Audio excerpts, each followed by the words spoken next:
Y'all, we need to talk about what KingsL just revealed about the biggest update of the year. Now, if you're anything like the majority of Wiz players, one of the biggest times that you're guaranteed to be on Wiz is during the big winter update, where they normally release a new world. Last year, we saw the release of Wallaroo, which actually capped off the most recent arc in Wizard101, which left a lot of people wondering what's next. And finally, now we've gotten some statements on what to expect. This is the first that I'm hearing of it. I think a lot of people are interested in what's coming up. So basically, what was said by the devs on the most recent KI Live, this year is what writers, I guess, tend to call an off year, meaning they're not going to be releasing mainline content in the traditional sense. Now, this has already been confirmed, but what they said next is completely new. They said that does not mean that there won't be any new content in winter. In fact, if you go by some measurements, like sheer number of recorded lines, this upcoming update might actually be bigger than Wallaroo. Now, whether it is bigger or not is obviously way too early to tell, but I think what's safe to assume is it'll be a reasonably sized update, just like a new world. The other major tidbit of news is right now the max level is 170. They will not be raising the max level for this update. This is going to be the first year since, I want to say, level 130, where a big update has come out around this time, you know, fall, winter, and they're not increasing it. In fact, the last time that we had something like this was the catacombs, where I am right now, where I probably haven't visited, and about 40 levels worth of content. Now, earlier in this video already, I said it's not a main line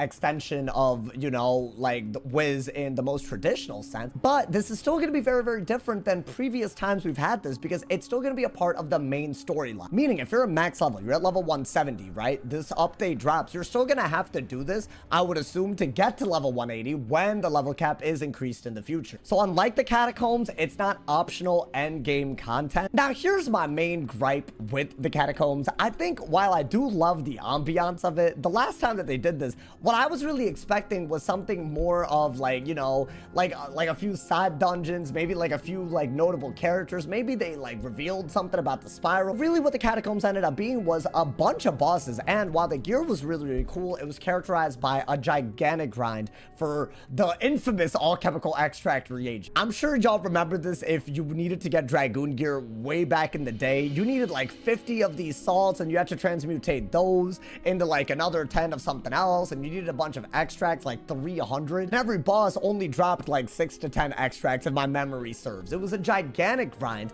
and really what this entire side dungeon or extension or whatever you want to call the catacombs, what it really became was farming one boss as easily as you can to stock up on extract. Now, because this is mainline content, they are gauging that in terms of its difficulty, so it might not be in the same vein as the catacombs, something that it's very, very difficult to do. Like a lot of these end bosses, the Devourer especially, while they have cool cheats, they're way too hard to reasonably do a bunch of times, in my opinion. And the reason nobody really complains about that is because you don't need to do the catacombs at level 130 to, you know, go past that arc. If you want to start Caramel, there's no prereq that involves doing this, even though before Caramel, this was the big update. Now, me personally, I have a lot to say about this, because I feel like this is such a big change, considering I want to say it's been 5 years since the last time they did this. To me, there are 3 things that could make or break this update. One, and I don't really care if people don't follow the plot of Wizard101 or take it seriously, I think that's totally valid. But for me, because this is mainline, I do want some indication of where the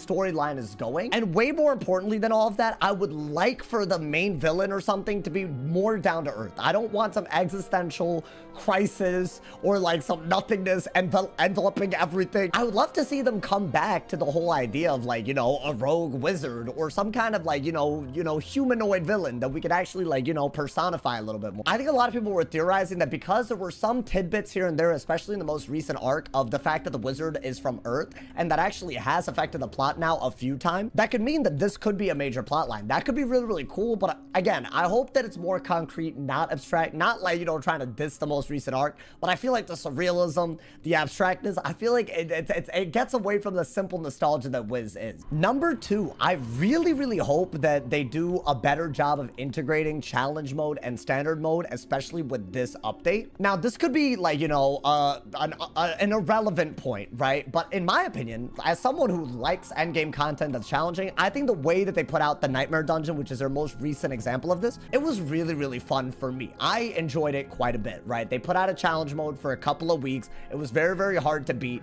Most of the mechanics that were within the dungeon worked, so that part was totally fine. But for a lot of people, what it looked like was that Wiz is moving towards raids, but in dungeons. I think it is one of the few times where the actual quality of the content is absolutely there, but the messaging around it needs work. Whether it's because people truly believe this or not, or maybe it's just dishonesty for the sake of, you know, critiquing Wiz. A lot of people made the Nightmare Challenge Mode dungeon to be something that it's not. A raid that has to be pushed on everybody. If they make a version of this that's very approachable and also a version of this that's more challenging using challenge mode like they did with the end of Wallaroo, then I think what would help a lot is to make sure that the player knows that the challenge mode is purely optional. If they do the same thing they did where the challenge mode is released before the standard mode, some kind of in-game messaging that lets the players know. And finally, the third make or break for me, and this I would argue might even be the biggest one. I hope that they use what they've learned from the pity system in the last 5 years to not make a repeat of the catacombs gear. I cannot stress this enough. This system was terrible, especially considering how long it took just to get any of this stuff. And while I have the utmost confidence that the pity system since, you know, I want to say 2019 when this came out, they're way better now. What I'm very concerned about is because this is not going to be like a gold key boss or a raid, the pity systems, they might justify making them as stupid as this one. I think KingsOut does this thing, sometimes a little too much, where if something is hard, then the pity system that goes with it is super, super forgiving. But the second it's main world, it gets a little on the iffy side. I think Wallaroo, what they ended up doing with the Novas, it's on the side of more okay than not. But I really, really hope that if they're putting all these resources into not releasing a world and putting out something that's, you know, something else, right? Some side area, a series of dungeons, whatever they end up doing with it, I hope that the gear that goes with it doesn't just become about grinding the easiest part of this update. Right, in the catacombs, what ended up happening is everyone just started, you know, finding, I want to say it was one of these bosses early on just to farm for extracts. I think it's the one before the entrance